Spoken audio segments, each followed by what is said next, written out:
আসসালামু আলাইকুম। আমরা আছি মতলব উত্তরের উদ্যমদী গ্রামে ৩ নং ওয়ার্ডের। আমাদের দেশ স্বাধীন প্রায় ৫৩ বছরও আমাদের এই এলাকার উন্নয়ন ভাবে হয় নাই। অনেক রাজনীতিবিদ আসছে, অনেক রাজনীতিবিদ গেছে বা অনেকে আসবে। আমরা দলমত নির্বিশেষে উদ্যমদী বাসী এখানে দাঁড়াইছি।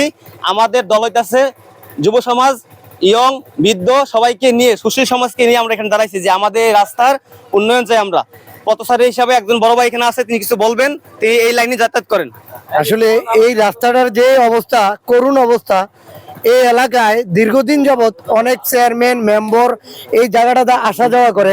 আপনারা দেখেন, একটা ডেলিভারি রুগী, একটা অসুস্থ রুগী এই জায়গাটাতে যাওয়ার মতলবে কি ভয়ানক অবস্থা। এই জায়গাটা যতটুক ডেঞ্জারাস, তার চেয়ে বড় ডেঞ্জারাস হবে যখন একটা মানুষ দুর্ঘটনায় পড়বো। এখান দিয়া বিগত বছরে অনেক এমপি মন্ত্রী এদিক দিয়ে যাওয়া আসা করতে, এবং কি চেয়ারম্যান গেছে, তাদের কারো চোখে পড়ে না যে মতলববাসী ওই উত্তরে যে এই জায়গাটা এত বড় ডেঞ্জারাস একটা জায়গা। তারা পড়া এদিক দিয়ে অনেক চেয়ারম্যান যায়, মেম্বার যায়, তারা কেউ কখনো ভাবে না যে এই রাস্তাটার একটা ডেভেলপ দরকার, একটা উন্নত দরকার। তাদের চোখে কি এতটাই তারা অন্ধ, তারা রাজনীতি করে, সমাজে বড় বড় কথা বলে যে আমাদেরকে পাস করেন, আমরা এটা দিব সেটা দিব। অথচ 20 বছর যাবত এই রাস্তাটার এত করুণ অবস্থা কারো চোখে পড়ে না। আজকে দেখেন এই এলাকাবাসী কিভাবে দাঁড়াইছে, কিসের জন্য? আপনার আমার জন্য দাঁড়াইছে, সবার জন্য দাঁড়াইছে, রাস্তার উন্নয়নের জন্য। কি কারো চোখে পড়ে না? ওনাদের দাঁড়াইতে হবে কেন? আমাদের চোখ কি অন্ধ? আমরা কিসের রাজনীতি করি? আমরা অমুক পার্টি, অমুক নেতা, অমুক চেয়ারম্যান, কিসের জন্য? কিসের জন্য এত বড় বড় লেকচার দেয়, ভাষণ দেয়? আজকে সাধারণত একটা মতলববাসী উত্তরে এই জায়গাটা নতুন বাজার থেকে ছোট হলদা, বড় হলদা, ফুলাজি গান্ধী, শাকারিপাড়া সমস্ত লোক এদিক দিয়ে যাতায়াত করে। কি করছে তারা এই রাস্তাটার জন্য? কারো কোনো চোখ পড়ে না, কারো কোনো দৃশ্য আসে না। সমাজে বড় বড় কথা বলে। দেখেন একটা গাড়ি কিভাবে ওঠে, কি রাস্তার অবস্থা। ঠিক আছে, এই রাস্তার ব্যাপারে উদ্যমদী থেকে, এই রাস্তা থেকে শুরু করে বড় রাস্তা পর্যন্ত সম্পূর্ণ খারাপ। এই নিয়ে আপনি কিছু বলতে চাননি? রাস্তা দিয়ে আসলে আমরা সবসময় চলাফেরা করি। আসলে মতলব উত্তরের মধ্যে এই রাস্তাটি আসলে খুব জঘন্য। ঠিক আছে, বৃষ্টিপাত হলে তো কোনো কথাই নাই, অনেক সমস্যা হয় রাস্তা দিয়ে আসা যাওয়া। তো আমি চাই এই রাস্তাটা অচিরেই যাতে হয়ে যায়। ঠিক আছে, এটাই কথা আর কি। এই রাস্তাটি সংযোগ করছে আমাদের একলাসপুর, মোহনপুর, দশানি। অর্থাৎ আমরা যদি একলাসপুর যেতে চাই তাহলে আমাদেরকে পাম্প হাউস হয়ে, আমিরাবাদ হয়ে ঘুরে আসতে হয়। যদি আমরা এই রাস্তাটা ঠিক হইতো তাহলে আমাদের প্রায় 10 কিলোমিটার রাস্তা কম হইতো। এই রাস্তা খারাপ হওয়ার কারণে এই এলাকার মানুষ ঘুরে মতলব যেতে হয়। ঠিক আছে, এই নিয়ে আমাদের এলাকার একজন লোক আছে, মমিন ভাই, উনি কিছু বলতে চাচ্ছে। মতলব উত্তর 12 নং ফরাজিকান্দি 3 নং ওয়ার্ডের এই রাস্তাটি ছোট হলদার থেকে কার্পেটিং হয়েছে আমার বাড়ি পর্যন্ত। আমার বাড়ি থেকে 100 কিলো জায়গা রাস্তা এই ভাঙ্গা। অনেক আগে চেয়ারম্যান সাহেবেরা ছিল, মন্ত্রী ছিল, এমপি ছিল, অনেকেই ছিল, বড় বড় নেতারা এলাকায়, কিন্তু কেউ এটার দিকে নজর দেয় নাই। আজকে আমার এলাকাবাসী এবং যুবক, ছোট ভাইরা এবং মুরব্বীরা দাঁড়াইছে। আমি নেতা কর্মীর কাছে অনুরোধ করি এই রাস্তাটার জন্য, যে এই রাস্তাটার জন্য অতি তাড়াতাড়ি আমরা ডেভেলপমেন্ট দেখতে পাই এবং কার্পেটিং এর ব্যবস্থা করে দেয়। এই বলে আমার বক্তব্য শেষ করলাম। মোহাম্মদ মমিন খান। ধন্যবাদ। এদিকে আসুন, এদিকে একজন মুরব্বী চাচা আছে আমাদের। অনেকদিন যাবতে আমরা ছোটবেলা থেকে দেখে আসতেছি আশেপাশে এত ছোট রাস্তা পাকা হয়ে গেছে, কিন্তু আমাদের এই সামান্য কিছু রাস্তা পাকা হচ্ছে না। এতে করে যারা ময়মুরব্বী আছে এবং আমরা যারা আছি, রাত্রেবেলা বাড়িতে অনেক সমস্যা, রুগী এবং কি রুগী লয়ে যেতে অনেক সমস্যা, রাত্রেবেলা কোনো গাড়ি ঘোড়া চলে না, এবং আপাতত অনেকটা রাস্তা ঘুরে আসতে হয়। এই রাস্তাটাও ঠিক হয়ে গেলে আমাদের অনেকটা রাস্তা সেভ হয়ে যাবে চলাফেরা করার জন্য, এবং মানুষের দুর্ভোগ অনেকটাই কমে যাবে। অনেক সময় দেখা যায় গাড়ি করে এই রাস্তার কথা বললে এই রাস্তা দিয়ে আসতে যায় না, সেখান থেকে অনেকটা রাস্তা আমাদের হাইটে আসতে হয়। এই জন্য আমরা স্থানীয় সরকার এবং কৌশলী সরকার কোনো দলীয় ভাবে সর্বাধিক ভাবে আমরা আশা করবো আমাদের রাস্তাটা যেমন সঠিক সময় সর্বজন হওয়ার কথা, কিন্তু সেই সময় হয়নি। তারপর আমরা অতি শীঘ্রই আমাদের রাস্তা সুন্দরভাবে সংরক্ষণ করার চেষ্টা করার জন্য আবেদন করতেছি সবার কাছে, এবং যে যেভাবে পারুক, কোনো সরকার নয়, কোনো দলীয় ভাবে না, আমাদের রাস্তা আমরা সঠিকভাবে চাই। কারণ এতে আমাদের আশেপাশে এত ছোট রাস্তা পাকা হয়ে গেছে, কিন্তু আমাদের রাস্তা প্রচুর ঘন গাড়ি বহন চলে, এবং সেই ক্ষেত্রে আমরা এই রাস্তা অনেক আগে পাকা হওয়ার কথা। আমরা সরকারের কাছে অতি শীঘ্রই চাইবে রাস্তা সংগ্রহ করার জন্য। ধন্যবাদ। ধন্যবাদ হেলালকে। এই রাস্তার দৈর্ঘ্য প্রায় আনুমানিক 1 কিলোমিটার, বাইরে বেশি কম 1.5 কিলোমিটার হতে পারে। 53 বছর হয়েছে, কিন্তু আমাদের এই এলাকার উন্নয়ন কিছু হয় নাই। একটা মাত্র রাস্তার মানুষের চাহিদা, এই রাস্তাটা যদি ঠিক হয়ে যায় তাহলে যাতায়াত ব্যবস্থা খুবই ভালো হবে। এই সম্বন্ধে কিছু বলবেন? এই রাস্তাটা খুবই জরুরি দরকার, যাতে জনগণের প্রতি, প্রতিনিধির প্রতি আকর্ষণ করছি, যাতে রাস্তাটা দ্রুত সম্পূর্ণ হয় কাজটা। ধন্যবাদ। বিসমিল্লাহির রহমানির রহিম। সুধী সম্মানিত সুধী সমাজ, আমাদের এই রাস্তা দিয়ে, এই সুন্দর এই রাস্তাটা দিয়া বিগত 15 থেকে 20 বছর দেয়া আমাদের তিনবার আমাদের মাননীয় মন্ত্রী মহোদয় যায়, মাননীয় এমপি মহোদয় যায়, আমাদের মাননীয় উপজেলা চেয়ারম্যান মহোদয় যায়, রানিং উপজেলা চেয়ারম্যান। এই সুধী সমাজ এত সুন্দর কাজ করতে আছে, দলীয় নির্দলীয় নয়, সবাই এখানে আমাদেরকে দেখলে ভালো আশ্বাস দেয় রাস্তা হয়ে যাবে। এখানে পানি উন্নয়ন বোর্ড গেলে বলে পানি উন্নয়ন বোর্ডে রাস্তা করবে। সাধারণ যদি প্রকৌশল যায় তাহলে বলে এটা পিআইউ সেকশন করবে, পিআইউ সেকশন গেলে কয় এটা ওই এলজিডি সেকশন করবে। এই রাস্তাটা পিআইউ সেকশন যায়, এই রাস্তা পানি উন্নয়ন বোর্ড যায়, এই রাস্তা দিয়ে ওয়ার্ল্ড ব্যাংক যায়, বিভিন্ন দপ্তরে বিভিন্ন প্রকৌশলীয় লোক এই রাস্তাটা যাতায়াত করে, কিন্তু এমন কোন দায়বান ব্যক্তি হয় না এই রাস্তাটা করার মতো। কয়েকবার শুনি ওই রুল সাহেব আসলে উনি কাগজ জমা দিয়ে দিল, হয়ে গেছে ইনশাল্লাহ হয়ে যাবে, চিন্তা নাই রাস্তা হয়ে যাবে। আমাদের মোফাজ্জল হোসেন মায়াসউদ্দিন উনিও কয়েকবার উনি কাগজ দেখছে, কোন দয়াবান ব্যক্তির কাছে এই আমাগো নাখাজ বান্দাগো এই রাস্তাটা আটকে গেল। এই আমাদের রাস্তাটা সকল লোক যাইতেছে দল মত নির্বিশেষে। বর্তমান অবস্থানে এই বর্তমানের জন্য যে সরকার যারা আছেন, যে চেয়ারে আছেন, আমাগো যদি এই এলাকার জনগণের এই রাস্তাটা যে অবস্থান থেকে আমাদেরকে সহযোগিতা করেন, তাই বলে তাদেরকে আমরা অনেক অনেক ধন্যবাদ জানাবো। এলাকাবাসীর পক্ষ থেকে তাদেরকে ধন্যবাদ জানাবো। রাস্তাটা হওয়ার জন্য সাধারণ মানুষ, সুখী মানুষ, দুঃখী মানুষ, কৃষক মানুষ, যারা যে অবস্থানে যাইতেছে প্রত্যেকটি মানুষ যাতে উপকৃত হয় এবং উপকৃত করার জন্য আমরা বিনোদন ভাবে অনুরোধ করতেছি, যারা যে অবস্থানেই পারেন, যে চেয়ারে আছেন, যে অবস্থানে আছেন, আমাদেরকে এই রাস্তাটার থেকে এই বড় রাস্তা পর্যন্ত সুইচ গেট পর্যন্ত এই রাস্তাটা কয়েকবার যারা এই কাজের সাথে জড়িত আছেন, যারা যে অবস্থায় ক্ষমতায় আসেন, এই রাস্তাটা কয়েকবার জমা দিছে, এলজিডি তে দিছে, পিএল সেকশনে দিছে, পানি উন্নয়ন পর্যন্ত দিছে, যে কাজটা হইতেছে না। কেন হয় না, কি কারণে হইতেছে না, একমাত্র যারা যে অবস্থানে যে চেয়ারে আছে তারাই বলতে পারবেন। দয়া করে আমাকে এই রাস্তার দিকে একটু দেখে দলমত নির্বিশেষে রাস্তাটা যেহেতু কাজটা হয়, এই বিষয়ে আমরা একটু আপনাদেরকে অনুরোধ করে আমি আমার বক্তব্য শেষ করেছি। আসসালামু আলাইকুম। এই রাস্তাটা ধরে কতটুকু হতে পারে? এই রাস্তাটা প্রায় 100 কিলো, এটা কয়েকবার মাফ হয়ে গেছে। এলজিডি আছে, আয়া বরং চাকো চা খাওয়াই দেয়, 8 টাকা লয়ে যায়, 2000 টাকা করে 1500 টাকা লয়ে, কিন্তু রাস্তার কাজ আর হয় না। অর্থাৎ অনেক রাঘব বোয়ালি আসছে, নিজের ব্যক্তিগত পকেটে বাড়ি করছে, সমাজের জন্য কিছুই করে না। সমাজের মানুষ কি চায়? সমাজের মানুষ চায় একটা রাস্তা, একটা স্কুল, একটা হাই স্কুল, আর কি হয় একটা বিদ্যুৎ। এই তো গ্রামের উন্নয়ন। গ্রামের মানুষ কি গ্যাসের আছে প্রয়োজন আছে? গ্যাস নাই, কোনো কিছু নাই। আমাদের পাশে একটা স্কুলের রাস্তা আছে, আমি নিজে এমন দেখছি যে এক প্রতিনিধি আছে যে 7 দিনের মধ্যে কাজ ধরবো, আজকে 7 বছর হয়েছে সেই রাস্তার কাজ এখনো ধরে নাই। এই রাস্তা প্রায় দেশ স্বাধীন হওয়ার আগে এই রাস্তা হয়েছে, অর্থাৎ দেশ স্বাধীন হওয়ার আগে রাস্তা রাস্তা করছে। আজ থেকে দেশ স্বাধীন 53 বছর, অর্থাৎ 53 বছরেও যদি 5 জন করে জনপ্রতিনিধি আসে, তাদের কিন্তু চোখে পড়ে না যে সংস্কার করা দরকার। অর্থাৎ 53 বছরে এই রাস্তা কি হয় নাই, সংস্কার হয়নি। আবার যদি 10 বছরের মধ্যে সংস্কার হয়ে যাবে এমন কোনো গ্যারান্টি নাই।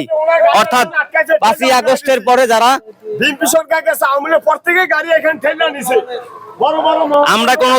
আমরা কোন রাজনৈতিক ব্যানার না, সুশীল সমাজের লোক এখানে দাঁড়িয়েছে। আমরা স্থানীয় সরকার প্রকৌশলী অধিদপ্তরের কাছে যে তারা যেন এটাকে আমলে নেয় এবং খুব দ্রুত এই ডিউ লেটারটা পাঠাবো, যাতে ঢাকাতে পাঠায় দেয়। আমরা অনেকবার গেছি, বসে এখানে আটকে হয়েছে, উপজেলা আটকে আছে, ডিসি অফিস আটকে আছে। আমরা চাচ্ছি যে এটাকে ঢাকাতে হস্তান্তর করা হোক। ঢাকা যে জায়গায় আটকেছে আমরা সেখানে যোগাযোগ করে আমাদের এই 1 কিলো বা 1 কিলো রাস্তা আছে, এটাকে বিটুমিন পাকা করার জন্য গ্রামবাসীর পক্ষ থেকে আমরা সবাই জোরালো আবদার করতেছি।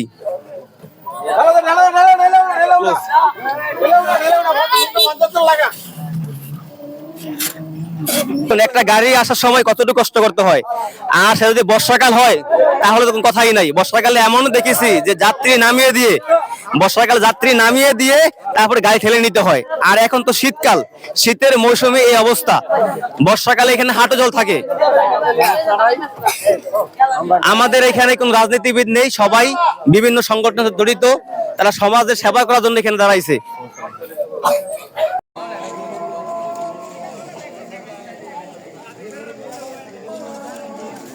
এটা আমাদের উদ্যমী দোকান, অর্থাৎ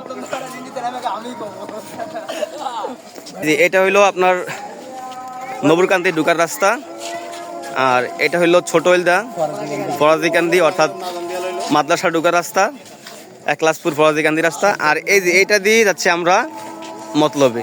এই 1 কিলো রাস্তা আমাদের মানে এত ভোগান্তি করে যে এইখানে ওই মেইন রাস্তায় আমাদেরকে নামিয়ে দেয়, বলে এইখানে রাস্তা ভালো না, আমরা যাব না, আমাদের এখান থেকে হেঁটে আসতে হয়। আর এই রাস্তাটা ভালো হয়ে গেলে প্রায় আমিরাবাদে 50% গাড়ি এই রোডে ঢুকবে, 50% গাড়ি এই রোডে ঢুকবে। একটা এলাকার উন্নয়ন করতে গেলে অবশ্যই রাস্তা প্রয়োজন। আর এই আধুনিক যুগে এসে আমাদেরকে মানে রাস্তার জন্য রাস্তায় দাঁড়াতে হবে, এটা খুবই দুঃখজনক। আমরা চাচ্ছি যে যাতে আর আমাদের রাস্তায় দাঁড়াতে না হয় রাস্তার জন্য। এ যুগে মানুষ নাসায় লোক পাঠায়, আর আমরা এ যুগে রাস্তা পাকা করার জন্য দাঁড়াইছি। এটা খুবই হতাশা। মানে আগামী যুগের ছেলে পেলের জন্য কি রেখে যাব আমরা? মানে তাদেরকে দেখায় যাব যে আন্দোলন করে সব কিছু জয় করতে হয়, আন্দোলন ছাড়া কোনো কিছু কি হয় না। মানে চাহিদার জন্য আমাদেরকে দাঁড়াতে হবে, এটা যাতে না।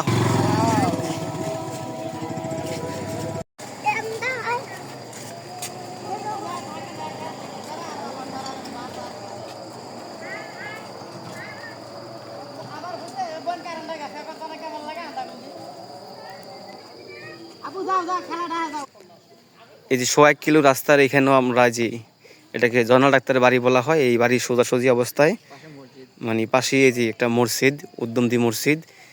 এই জায়গাটা আসলে ক্যামেরাতে এত বেশি খারাপ দেখা যাচ্ছে না, কিন্তু বাস্তবে যদি আপনি এখানে আসেন, মানে আপনি গাড়ি থেকে নেমে তারপরে আপনি ওই রাস্তা ওইখানে ওইটা ওই সামনে বাড়ি একটু ভালো আছে। মানে এই জায়গাটা এতই বেশি খারাপ অবস্থা হয়েছে যে এখানে কোনো গর্ভবতী মহিলা তো যেতেই পারবে না, কোনো অসুস্থ রোগী, হাড়ের রোগী এখান থেকে নামিয়ে তারপরে তাকে মানে কোলে করে নিয়ে তারপরে যেতে হয়। মানে এই যুগে এমন একটা রাস্তা আসলে এটা খুবই দুঃখজনক। আর এই রাস্তাটা কত গুরুত্বপূর্ণ, এই সামনেই মতলবের মেন রোড, ঠিক আছে, এটাতে মেন রোডে ওঠা যায়। মানে সবচেয়ে গুরুত্বপূর্ণ একটা রাস্তা অবহেলিত অবস্থায় আছে। আমি প্রায় যেখানে দাঁড়িয়ে আছি এখানে প্রায় হাঁটু সমান হবে, যদি পানি দিয়ে এটাকে মেজারমেন্ট করা যেত তাহলে এই জায়গাটা ওই জায়গাটা প্রায় যদি কোনো এমপি কাজ করতো তাদের রাস্তা বাকি হইত। 53 বছর তো বাঁকা হয় নাই, সমান প্রায় গভীরতা এখানে সৃষ্টি হয়ে গেছে। ইট ভাঙতে ভাঙতে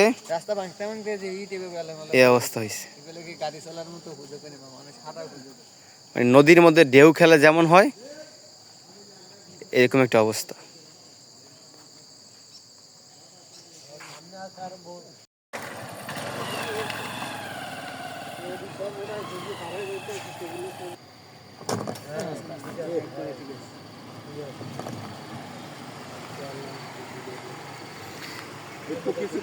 কিছু বলবেন এই রাস্তা নিয়ে? আমরা একটা মানববন্ধন করছি আর কি, রাস্তাটা আসলে অনেক বছর যাবতীয় পাকা হচ্ছে না, আপনারা এই আস্তে আস্তে কি ভোগান্তি হচ্ছে না?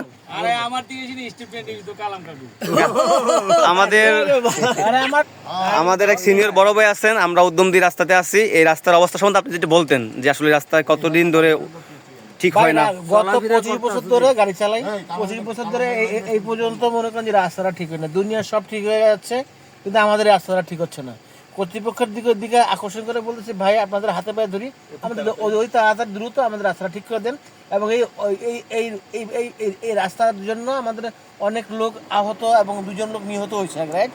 সে আরো 4 বছর আগে খালের মধ্যে পড়ে গেছে, কিন্তু ডেলিভারি ম্যান যাইতে পারে না, কোনো কিছু যাইতে পারে না। এটা তো একটা সামাজিক দুর্ভোগ আমাদের জন্য।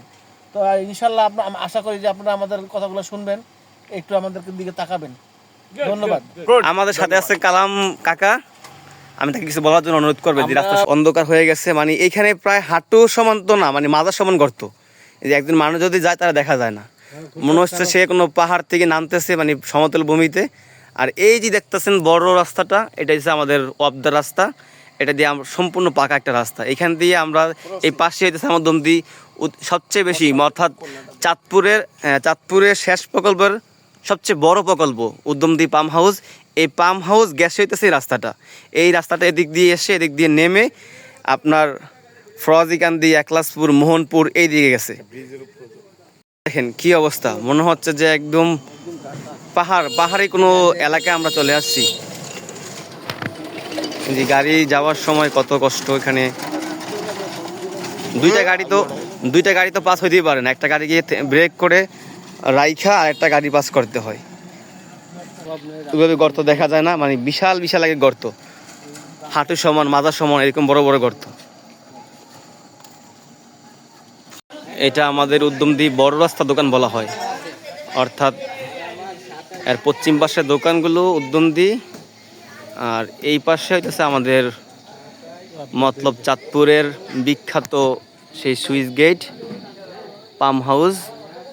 এটা হলো পাম্প হাউসের মেইন সুইচ, ওই দেখা যাচ্ছে পাম্প হাউস।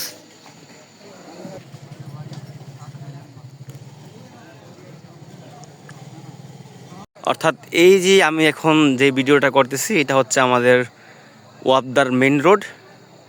এই ডান পাশেই হচ্ছে এই যে দিকটা হচ্ছে আপনার সুইচ গেটের বেরিবাদের বাহিরে, কি সুন্দর ফকফকে পাকা মেইন রোড, বিশ্ব রোড যেটাকে বলা হয় আর কি। আর এই যে বাম পাশে নামতে গেলি, হাতে যে বাম পাশটা আছে, এই বাম পাশটাতে নামতে গেলি আপনার উদ্যমদীর পর ছোট হলদিয়া, বড় হলদিয়া, একলাসপুর, নতুন বাজার, মোহনপুর, এই রোডটা। অর্থাৎ এত একটা গুরুত্বপূর্ণ রোড বছরের পর বছর অবহেলিত অবস্থায় আছে।